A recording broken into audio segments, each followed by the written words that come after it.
Okay, so when I first heard about yield farming, I thought, wait, am I supposed to be growing Bitcoin in my backyard? But turns out it's one of the coolest ways to make your crypto work for you. Here's how I see it.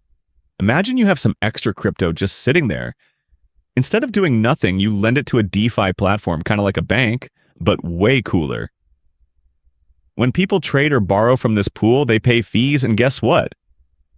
You get a cut of those fees like passive income. Sounds amazing, right? But wait, before you start throwing all your money in, there are risks. Prices swing like crazy, some projects are scams, and if a platform gets hacked, poof, your funds are gone. That's why I stick to these golden rules. Only invest what I can afford to lose.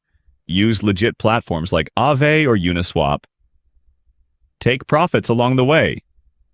So yeah, yield farming can be an awesome way to earn extra crypto, but don't FOMO in blindly. Do your research, play smart, and let your crypto work for you.